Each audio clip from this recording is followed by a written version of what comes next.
you can find the historic Sistrunk neighborhood, what we've known to be the heart. You'll find yourself on Sistrunk Boulevard, which is named after the trailblazer. Policy of January 9th, 2023, the gentlewoman from Florida, Mrs. Cherfilus-McCormick, is recognized for 60 minutes as a designee of the minority leader.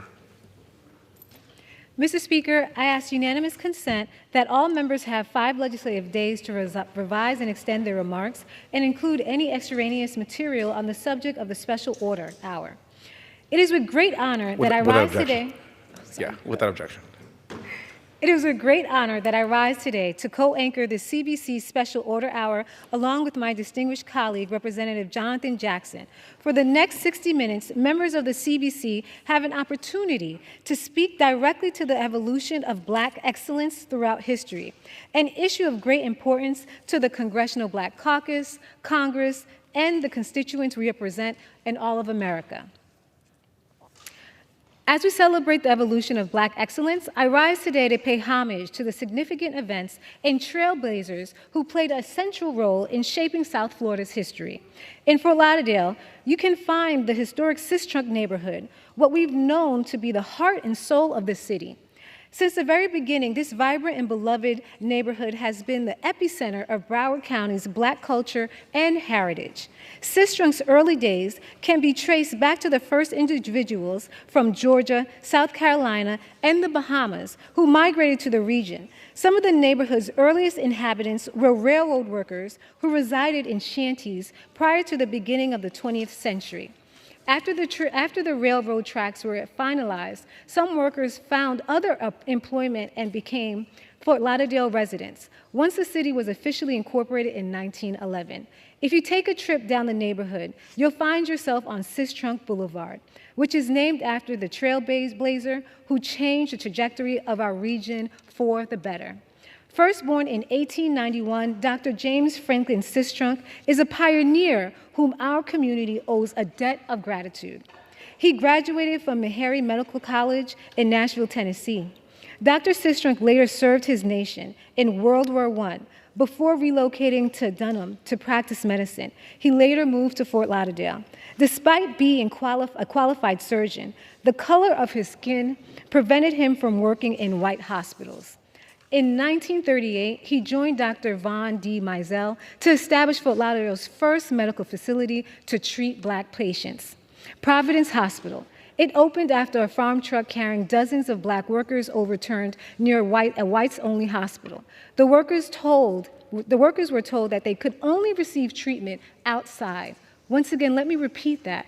The Black workers could only receive treatment outside. During his 44 years of practice, Dr. Sistrunk delivered over 5,000 babies. Throughout Broward, Dr. Sistrunk would attend to patients in their homes and assist those who were financially strained. After the desegregation of public hospitals, Dr. Sistrunk became an active member of Broward General Hospital. This summer, I visited the Holy Cross Healthcare Center, located at the YMCA Mizell Community Center. It sits on historic land where Providence Hospital once stood, and is building on its legacy in providing accessible health care. As we celebrate Black excellence, I'm honored to pay tribute to Dr. James Franklin Sistrunk, who transformed the health of Broward County in more ways than one. It is now my honor to yield to my colleague, Donald Payne from New Jersey. Speaker, first, let me thank the gentlewoman from Florida for her leadership in this Congress on these important special order hours that the CBC have been involved in. She's done an exemplary job in making sure she's able to rally the cattle and keep them in order, and I just wanted to acknowledge that. Mr. Speaker, I rise today to discuss the evolution of Black excellence during Black History Month. I've said on this floor that the African American story is the greatest success story in our country's history. And we are here to highlight some of those many examples of that success. But first, I want to discuss why it is important to have this discussion. Black excellence is a term born out of the difficulties Black Americans have faced since the very beginning. It is a term that helps change the historical perception of Black America. And it focuses on the millions of Black Americans that have helped change that perspective. Since the first Africans set forth on American soil, we have fought for everything that we have in this country. First, we had to fight for the right to be considered people. Then we had to fight to make sure the promises of the Constitution applied to us. And we are still fighting those fights every single day. In essence, Black excellence is not a series of actions. It is a state of being that evolved from struggle. It is a response to critics, and it is a mantra that reminds millions of Black children and teens that there are doors open to them that were closed to their ancestors. Usually Black history and Black excellence focuses on the most famous Black Americans, like Frederick Douglass, Dr. Martin Luther King, Shirley Chisholm, Jesse Owens, Maya Angelou, Michael Jordan, and Oprah Winfrey. However, history is filled with Black Americans who need to be recognized more often. Americans like Bayard Rustin, who organized the March on Washington, Bessie Coleman, the world's first licensed Black pilot, Alice Coachman, the first Black woman to win an Olympic gold medal, Benjamin Davis Sr., the first Black general in the U.S. Army, Dr. Rebecca Lee Crumpler, the first Black woman to earn a medical degree in the U.S., and Frederick McKinley Jones, a Black inventor who made it possible to transport blood and donated organs across this country. His invention alone saved tens of thousands of lives. Today, Black Americans carry on their tradition of excellence in a variety of fields and professions. Dr. Kizzmekia Corbett helped create a COVID-19 vaccine. Vincent Glover was the first Black astronaut to live and work on the International Space Station for an extended period of time. Rashida Jones is the president of MSNBC and is the first Black executive to run a major news network. Brian Stevenson, executive director of the Equal Justice Initiative, has helped hundreds of wrongly convicted Americans get the justice and freedom they deserve. Tristan Walker co-founded an organization to help minority students get jobs with the country's leading technology firms. And today's Congressional Black Caucus is filled with political leaders who have triumphed over adversity. Their stories are exceptional examples of Black excellence. Yet, these Black Americans are only a few of the millions who have worked to help our communities and our country every day. And their work inspires African American school children everywhere to find their own means to achieve Black excellence. And with that, Mr. Speaker, I yield back. I'd like to thank the Honorable Donald Payne, and now I'd like to recognize our next speaker, Honorable Lucy McBath from Georgia. Well, thank you. First, I'd like to say thank you so much to Representative Cherfilus-McCormick. Thank you so much for diligently holding the Congressional Black Caucus Special Order Hour, and don't know what we would do without you. So thank you. Mr. Speaker, I am proud to participate in this evening's Special Order Hour celebrating the evolution of Black excellence throughout history. The stories and triumphs of Black Americans deserve to be commemorated actually all year long, but especially during Black History Month. The legacies of the men and women who shaped this nation's history impact our daily lives in countless ways. And it's my honor to take just a few moments to share highlights from the communities that I am proud to represent. I grew up in the heart of the civil rights movement. I was the baby in the stroller at the March on Washington, and my father was the president of the Illinois chapter of the NAACP, and my mother a nurse. My parents' teachings and example made such a strong impression on me, even as a little girl, and some of my fondest memories were watching them direct meetings in our home and prepare for marches while caring for and lifting up each and every person that they interacted with. And as the daughter of civil rights leaders, I know how hard fought our freedoms are. In Georgia, we proudly claim two of this nation's most prominent civil rights leaders, Dr. Martin Luther King Jr. and the great Congressman John Lewis, whose presence and influence this legislative body misses every single day. But Georgia's legacy of Black excellence extends far beyond Atlanta and reaches every corner of our state in a multitude of ways. In my district, Georgia's 7th Congressional District, I am proud of the incredible transformation in Black history that has taken place over the last 200 years. In Gwinnett County, Salem Missionary Baptist Church was founded in Lilburn around 1834 when slaves constructed a meeting place to gather and worship. Just 3 decades later, Hopewell Baptist Church was founded by freed slaves. The original building was destroyed in a fire in 1920, but its congregation continued to grow, and the current church building was dedicated in 1993. In the early 1920s, entrepreneur Robert Livesey purchased the McGuire Livesey House, a former plantation in South Gwinnett, and dubbed it the Promised Land.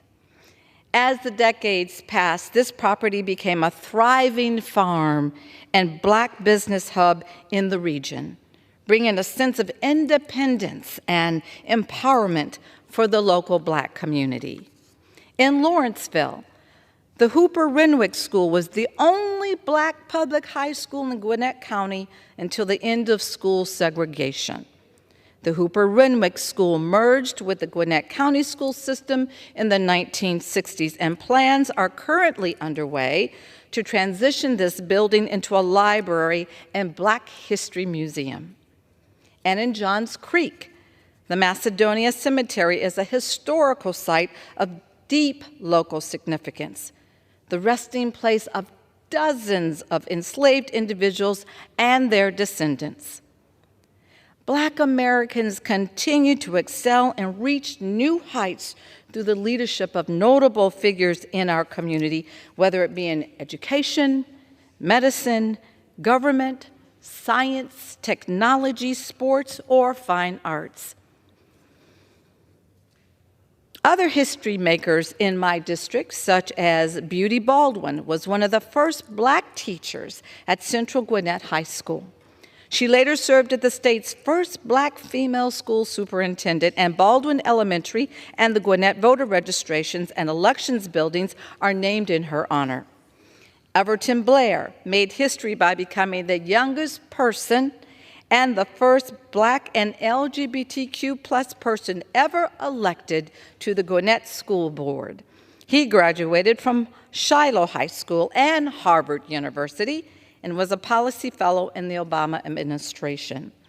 Nicole Love Hendrickson is the first African American and the third woman to serve as a Gwinnett County's chair. Hendrickson has issued proclamations celebrating Juneteenth and for the first time in Gwinnett's history, acknowledging the 1911 lynching of Charles Hale in Lawrenceville, Georgia. Gwinnett County District 3 Commissioner Jasper Watkins is the first African American in the armed forces and the state of Florida to achieve board certification with the American Society of Health Systems Pharmacist Nuclear Pharmacy Residency Program.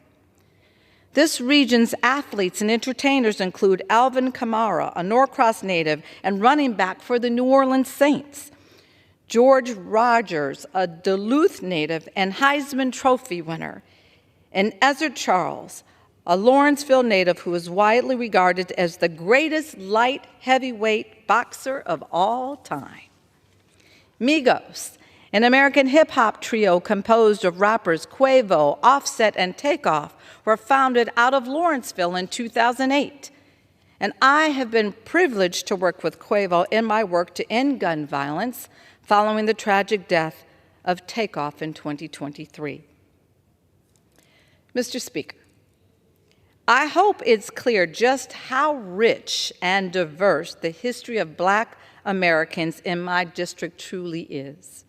Each and every day, men and women are making tremendous impact in shaping the future of our growing community. And as their Congresswoman, I am committed to doing my part to protect the rights that have been brought us thus far, and advancing the progress that Black Americans continue to make every single day in America. And I will march on until victory is won. And I yield back. Thank you so much, Honorable Lucy McBath, for your remarks. I would now like to recognize Congressman Glenn Ivey from Maryland.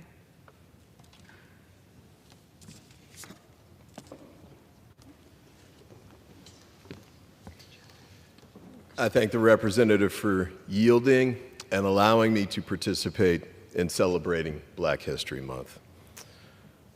Mr. Speaker, this week I will be introducing the Frederick Douglass Congressional Gold Medal Act, which will honor Frederick Douglass with a long overdue expression of national appreciation and celebrate his legacy with a Congressional Gold Medal. I'm proud to offer this bipartisan legislation with my colleague, Congressman Andy Harris, whose district includes the historic birthplace of Mr. Douglass. Mr. Speaker, nearly 130 years since his passing, Frederick Douglass's remarkable life remains a beacon of inspiration to all Americans. Born into slavery on Maryland's Eastern Shore, Mr. Douglass overcame countless obstacles to become one of the most powerful and impactful figures in 19th century America. Douglass was enslaved for the first 2 decades of his life. During this period, he taught himself to read and write, skills which would later play a critical role in his life as an abolitionist and civil rights leader. In his 20s, Douglass escaped slavery, first to New York and then eventually settling in Massachusetts. Douglass dedicated the remainder of his life to furthering the cause of freedom for others in America. Beginning in the 1840s, Douglass became active in the abolitionist movement, often utilizing his profound oratory and writing skills to captivate and inform his audiences. As a writer and publisher, Frederick Douglass used the power of his written work to document the cruelty of slavery and push for abolition. He was the publisher of The North Star, a newspaper that he authored, and multiple autobiographies in which he shared the brutality of his enslavement in Maryland. Douglass exposed the oppression of enslaved Americans, speaking powerfully at abolition conventions and meeting with civic leaders. In 1852, Douglass delivered his famous 4th of July address in Rochester, New York. In this speech, Douglass asked the question, "What to the slave is the 4th of July?" While commending the ideals of the Founding Fathers, he also noted the hypocrisy of such ideals in relation to the treatment of enslaved Americans as he had been. Perhaps some of Douglass's most impactful achievements came as our nation was torn apart by the Civil War. Douglass was a key advocate in ensuring that the Civil War brought about the end of slavery in the United States. As the war began, Douglass recruited African American men to join the Union Army, including his own sons. After the war, he fought for equal pay and equal treatment of African American soldiers. This advocacy included several meetings with President Abraham Lincoln at the White House, and to whom Douglass became a trusted confidant. After the war, Douglass continued his work as a dedicated fighter for equality and the extension of the rights of the U.S. Constitution to all Americans. He was prominent and a powerful advocate for the 13th, 14th, and 15th Amendments. One of his most powerful post-war moments came in 1876 at the dedication of the Emancipation Memorial here in Lincoln Park in Washington, D.C., where Douglass delivered the keynote address. Later in his life, Douglass was also a public servant. He was appointed to several influential government posts, including U.S. Marshal for the District of Columbia, Recorder of Deeds, and Minister to Haiti. Frederick Douglass dedicated his life to furthering the cause of freedom in the United States.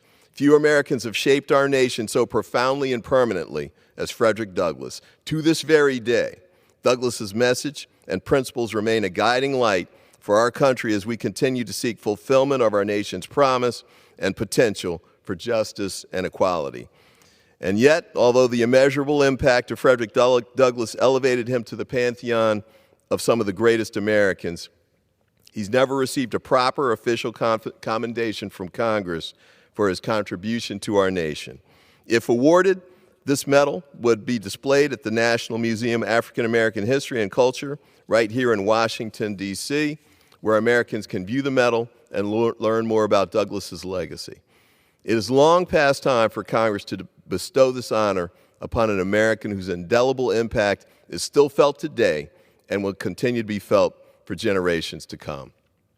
Therefore, I urge my colleagues on both sides of the aisle to support this bill. Thank you, and I yield back.